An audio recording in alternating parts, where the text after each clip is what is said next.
Hello guys, isang magandang umaga po 'no, nandito tayo ulit ngayon. Papakita ko lang po sa inyo ang simpleng proseso po paggawa po ng bakod or bantay po sa bahay gamit po ang baong isang mata.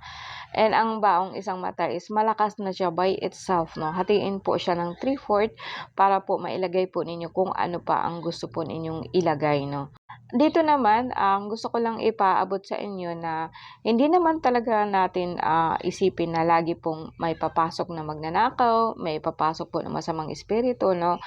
But then, sa akin is prevention 'no, as mas maganda pa na po yung kahit papaano po meron pong tagasangga na kung saan po sa mga masamang elemento po 'no. At dito gagamit po tayo ng kandila, and gusto ko pong ipaalam sa inyo kung wala po kayo ng lahat po ng sinukuan, kung ano, ang kandila by itself po is malakas na.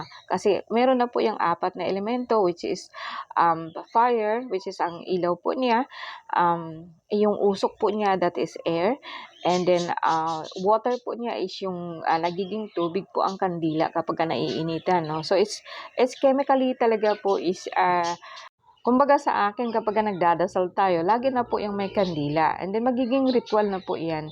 And, pangalawa po is nilalagyan ko po siya ng kristal which is symbolize po siya ng earth kung saan siya po ang bantay po dito sa lupa po natin kasi nga po ililibing po natin, 'di po ba? And then, pangalawa po is yung tinatawag po natin na galing po sa dagat which is, buntot pagi 'no, lagi pong merong ganyan, kung hindi naman minsan seahorse 'no. Biyasong na kung saan, tagasangga po 'yan or pantunaw po ng mga orasyon, and, tinatawag po natin na pula or, pulang, coral galing po siya sa dagat, black and white lagi po 'yang nandiyan. Meron din po tayong pandakaki, and, gumagamit din po ako ng, 4 po 'no, pandakaki, baliting dagat, pula at saka puti. Lagi na po tayong meron pong tinatawag po nating baliting dagat, pula at saka itim, and, corals 'no. But then guys, eto sa pagkakataong ito lagi na po akong gumagamit na po 'no ng sinukuan po 'no.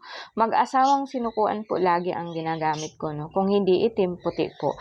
Mainam po na bantay kung paghaluin mo ang puti at saka itim kasi magkakaroon po siya ng balanse 'no.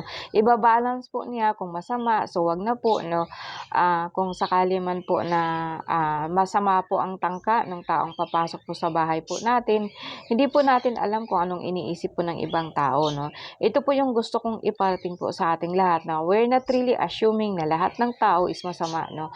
But then we really don't know 'no, kahit ako talaga pong hindi po natin talaga mahuhulaan or kung ano po talaga ang pinakamotibo or kung ano sa mga tao po na pumapasok po sa bahay natin or sa property po natin.